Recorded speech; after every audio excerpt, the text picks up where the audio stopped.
Live by Live has all of your favorite music, and you can listen for free. Whether you hit play on one of our hundreds of curated music stations or create your own custom artist radio station, you'll find the music you love on Live by Live. Visit livexlive.com or search LiveX Live in the App Store or Google Play and listen for free now. Fade in. Cut to. Exterior. Interior. Restaurant? Bar. Club. Day. Night. Action. Hello, everyone. This is episode 50-something of Restaurant Fiction. It's kind of like after you turn 30, age is irrelevant. Oh, yeah, I turned this number. Yeah, it's that number with Restaurant Fiction. Well, anyway, what's the point? Why did I even mention it? Because it's time to give out a giveaway. Is it going to be swag? Maybe. Quite possibly. Is it going to be an unedited, unaired episode? Quite possibly. Is it going to be all of the above? Quite possibly. I don't know. Maybe it's going to be none of the above. But here's the deal. This is how you get all or none. Listen to this whole episode. Then give me a shout out of your 3 favorite things that our guest, Maggie Mackay, says. And then email me at the email address Monis, that is spelled MONIS, at restaurantfiction.com. Because you listen to Restaurant Fiction, that means you are awesome. Scratch that. You are fucking awesome. Gotta put the fuck in the fucking awesome. Now, why are you here? Well, you want to listen to another awesome fucking episode of Restaurant Fiction. We're reviewing the awesome New York City 80s bar, The Terminal Bar. It is the fictional bar prominently featured in the Martin Scorcese film After Hours. And we are talking to none other than the executive director of Vidiots, Maggie Mackay. What is Vidiots? Well, if you're from LA, shame on you for not knowing. And if you're new to LA or you're thinking about going to one of the biggest and most popular metropolises of the entire world, the only stop you need to go to is Vidiots. Find out why right after this review of The Terminal Bar. Go. Guys, gals, aliens, dinosaurs, people from another dimension. Let me tell you a little history of Lower Manhattan in the 80s. For those who are not familiar, most of the bars and clubs, they were filled with different vibes. And I'm talking like a little bit of a sexual deviance. I'm talking a lot of anti-disco. I'm talking punk, like serious punk, not the fun gimmicky punk, but like hardcore punk. Real punk. Real punk, yeah. And who really infiltrated these places? Usually artists, usually creatives, people that had a loft, a minimalistic loft, if you will. But anyway, so you had that. But then there was this nice little anomaly, and it was called the Terminal Bar. And the Terminal Bar is like a twilight zone. It's like this indispensable vortex that really honestly put you in another land, but in a good way. It was as if you were stuck in middle America, and yet you were actually in the epicenter of New York City. Let me describe the Terminal Bar. It's not really a rich people's bar. It's definitely not a person, a hot seat, trendy spot at all. It's not really even comfortable, but it is inviting. It is really, really inviting. It will, in a way, if you consider yourself a wayfaring stranger in whether it be the big city vibe or just you are out of your element, you feel like a fish out of water, the Terminal Bar is your place. They have a great pool table. It's leveled. The felt is fine. The cash register is broke, has dangling skulls. So if that is that, because that is an issue, they do the honor system, the layaway system, if you will. If you need matches for a smoke, just grab them from the cigarette machine in the back. You're not going to get any kind of craft beer. I'm sorry. Neon Miller Lite signs light the thing up on the bar up on the outside. You have the Budweiser signs on the inside. You're going to get watery down suds. I'm in a really cheap plastic pitcher, and that's okay. It's New York after all. So, of course, it's going to have a jukebox. Jukebox always plays, but don't expect anything from CBGB. Don't expect any kind of hardcore rave music. Go to Club Berlin for that. There's always a place for that, but not inside the terminal bar. And what's even the best part about the terminal bar? It's attitude. It has this laissez-faire, almost, excuse the language, like we don't give a fuck attitude, and really the terminal bar is it is reminiscent of the 80s. And the 80s, because of media, because of branding, I feel Restaurant Fiction feels the 80s is like, oh, it's good and evil. Everything is black and white. Well, guess what? The terminal bar painted the great picture that life in general is great. That, and even when we, and Restaurant Fiction is guilty 100%, that even when we think something is a truism, when you go into the terminal bar, it really is just an assumption and makes a big ass out of us. Well, anyway, that is the terminal bar review from the Martin Scorcese film After Hours. We are talking to Maggie Mackay from Vidiots.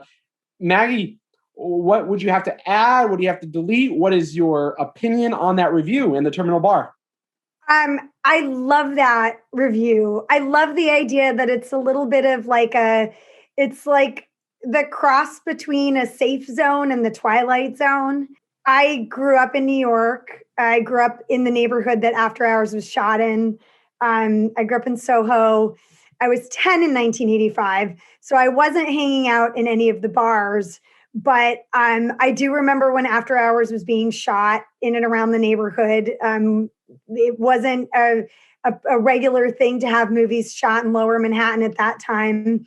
I remember this is before Soho turned into a Mac store and had a chain, luxury goods shop on every corner. It was, whenever somebody asks what it was like growing up in Soho, I just say, just picture After Hours, but make it a little girl, like make that, and, I loved my neighborhood. I didn't really know that much different. I did spend a lot of time in Brooklyn. I split time between my parents, and my dad lived in Brooklyn in a much more sort of, in quotes, normal neighborhood, with stickball and neighbors and playhouses and kids, in the street. Soho was a different story. I can't remember when I saw After Hours. I think I saw it, maybe not. I think I rented it from the video store is really where I found it, because I don't think it was something I saw in the movie theater. A video store opened across the street when I was probably somewhere between 8 and 10. And it completely changed my life and has everything to do with my role as the steward of Vidiots, 40 some odd years later. I think of the video store as a safe haven. It was the place where I could go and have some freedom, which was pretty hard to get as a kid in New York City. There was only so much wandering around by yourself you could do, because it wasn't, if it's not safe for Griffin Dunne, which is sort of partially perceived in the movie, he's kind of a ridiculous straight white guy who brings everything about a lot of stuff he brings on himself. But when I saw After Hours, it instantly became one of my favorite movies. It has remained one of my favorite movies. And I feel incredibly close to a lot of those characters. The John Hurd character has become like something of a relative for me. That part in that movie, when Griffin Dunne goes into the terminal bar to get out of the rain and to get away from the encroaching doom of empty street Soho, you do feel you have a reprieve. There's a reprieve for him. There's a reprieve for the audience. It's not the most ordinary assembly of characters. You've got these like this very sweet leather daddy couple slow dancing in the bar. You've got Terry Garr, who's one of my all-time favorite characters, who I think, everybody has, at least I do. I always feel a little tiny Terry Garr in me from After Hours. And then there's John Hurd, who's like the most trustworthy, kind, gentle person who will create a port in a storm for you and trust you with his house keys and tell you his, innermost secrets and be a friend within seconds. So that was one of the reasons I had a very hard time figuring out what my favorite bar or restaurant to talk about on this podcast would be. But I ultimately really needed to go back to the source, which is what are my favorite movies? And then my husband was the one who said, you love the Terminal Bar. Why don't you talk about that? I was just reading, this blog post. There's something really communal about like just shopping at a video store, and same with the record store, but like at a video store and like holding and developing your own algorithm, your own streaming algorithm here. It's like how does, going more at Vidiots, how does Vidiots create and enhance that communal feeling? Because I feel it does, because you never even, no one even knows themselves. It takes a lifetime, especially when it comes to the art he or she likes. And just choosing, yes, I could like The Notebook, but I also could like Braveheart. Like, then that's my taste. But that's fine.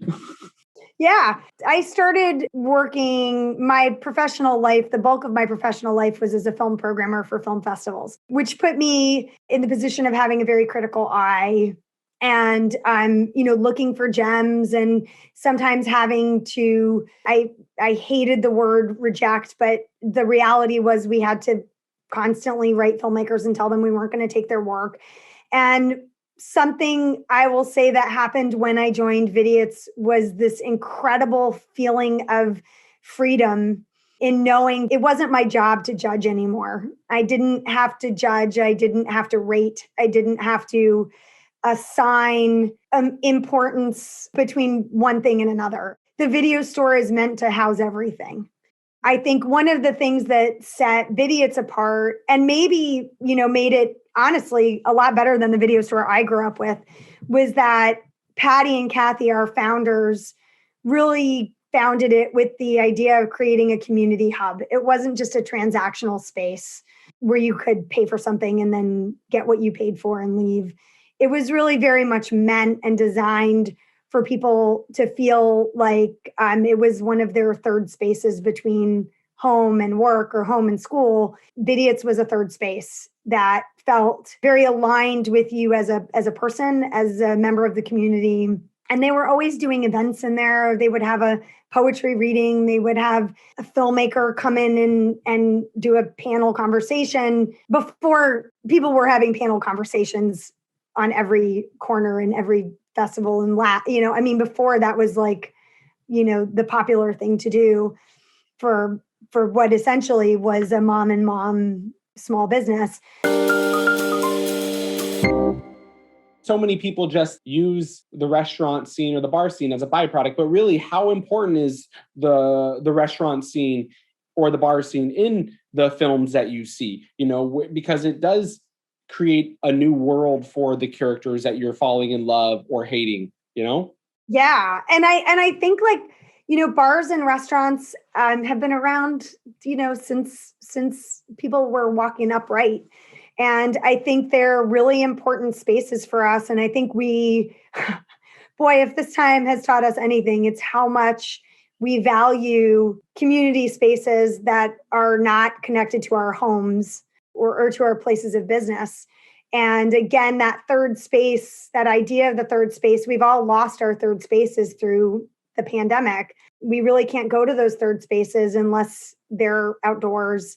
I've always appreciated my bars and restaurants in a really serious way, partially because I saw so many of them disappear when I was living in New York. My pizza restaurants have almost all gone away. I think I have 2 left in New York City. Wait, your own like favorite pizza restaurants? Yeah. So John's Pizza in Greenwich Village. Okay. And I think Ben's in Soho is still there. I don't know if they make Zeppeli anymore, which was the thing. But those places were where I grew up, and they informed who I am as a person. And I can't remember the names of the waitresses and the waiters or the chefs or the barbacks anymore, but they are the people I grew up with. And I feel that way. I felt that way all through college as well. The people who I worked with in bars and restaurants had an indelible influence on me. And I think that when I watch movies, how people interact in a bar or restaurant says a lot about the character. What kinds of stories stick with you, Maggie? I love watching people, physically manipulate things and doing something that's sort of maybe quiet, but physical and feels real. I love stories about people who are fucked up. Excuse my language. I really do. I like stories about people who find some kind of redemption or an end to loneliness, even if they're, imperfect and trying to find their way in the world. But I like all genres of films. I'm even kind of worn out on the whole genre idea in general. I think good stories are good stories, and compelling characters can be put in any kind of scenario and they will always be compelling. Wow. All right. What's a movie that you love and everyone else hates, where the people around you, like it's like a 0% on Rotten Tomatoes everywhere else, but you give it 100%? Oh my God. That's a really good question. I don't know. I mean, I think I don't know if serious critics take the movie Face Off very seriously. I love the movie Face Off. I'll watch it. That's one of those kinds of movies where if it's on, I have to watch it. And that's one of the things I really miss about cable TV. And I will be a cable TV devotee for the rest of my life on this planet, because a lot like the radio, I like when the DJ plays something I love, but I wasn't expecting. I don't like always programming my art. I sometimes want to be surprised. So I love channel surfing and then finding something that you can't stop watching. But I don't know. I mean, Face Off is awesome. And if somebody wanted to get me in a fight with Face Off, like, go bring it. And I'm honest, I think I have pretty good taste. I don't know what. I don't know. For our listeners, I mean, you brought it up. For our listeners who don't know Face Off, shame on you, listeners. Yeah. I believe it was a John Woo directed film with Nick Cage before he went crazy Nick Cage and John Travolta. He's pretty crazy in that movie. He was pretty crazy. But I got his. The biggest quote, the best quote is, "They took my face off." Yeah, no, it's Nick Cage and John Travolta who switch faces. They're in a battle between good and evil, and John Travolta is the good cop, and Nick Cage is the evil. Like, you don't even really totally know what he does. He's like a drug kind of. He does bad shit. Let's put it that way. I mean, boy, this is a hard plot to explain. They accidentally get stuck with each other's faces and kind of bodies too. Like, they do get the hairy knuckles on Travolta. Yeah, they get everything. Like, it's weird. Yeah, they do the face, but then the whole body also morphs. They get it all right. They get it all right. Yeah. You believe it. You're in it. You believe it. Yeah, you believe it. And and then they got to battle it out without screwing each other's faces up, That's right. Yeah. That's just it. I mean, I think I was just reading personally. I was reading Matthew McConaughey's book Green Lights. He just wrote this memoir, and he hung out with like these goth kids, and like Matthew McConaughey loved Die Hard, but he hung out with these like auteurs, and they're like, no, Die Hard's a big movie. It's produced by Joe Silver. It's horrible. It's like, did you see Die Hard? It's like the most perfect action movie ever. So, like, if you like Die Hard, good. That's fine. Yeah. No, I think with movie watching, and again, that's sort of what I love about the video store, is that there's no judgment in the video store. You know, you pick what you like and be open-minded to things that are new. And I think when you're programming a film festival or you are a film curator at a museum, then I think sometimes, yeah, you do have an obligation, you know, to really promote things that are quality. And I do think all of us have an enormous responsibility to, in people in my position that are overseeing arts organizations or shepherding arts organizations. I think we have an enormous responsibility to show the entire scope of artists and voices and really provide work for an incredibly diverse audience. And that is part of why I love the video store so much, because, you know, I get to say we have something for everybody. And really, I'm not exaggerating.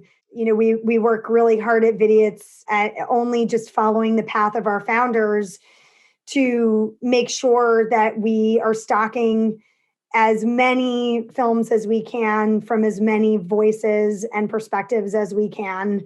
And that's a lot.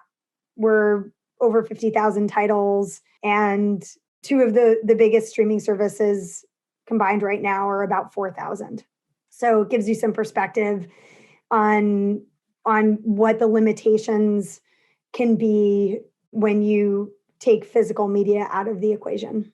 All right, so tell me, where can people find you and upcoming? This is obviously you already mentioned Vidiots, but this is free for the shout outs right now. Yeah. Yeah. So I'm the gal behind Vidiots. If you DM us or you reach out through our general email account, I or maybe one other person will get to you and love to have a chat with you. We're raising money as fast as we can, hopefully starting construction pretty soon so that we can be open, ideally early part of 22, and welcome you all back to the movies and give you some popcorn and a beer and have a hang.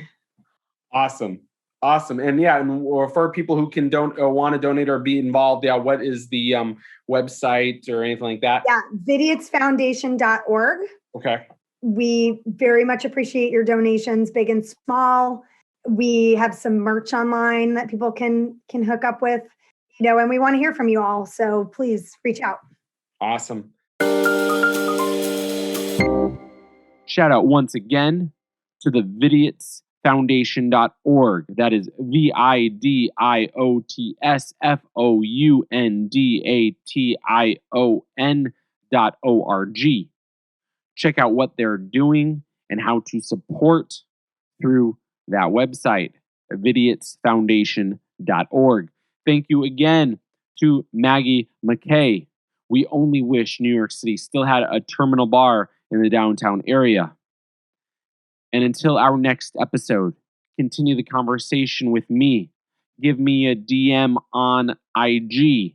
That's not dirty in any way. That stands for direct message on Instagram. Thank you. Email me at Monis, MONIS, at restaurantfiction.com. Whether you are a new or avid listener, we want to hear from you. That's the only way we can improve. Until our next episode, which is going to be a doozy. Keep it real, keep it fresh, and always keep it on the flip side. Cut to Exterior. Interior. Restaurant?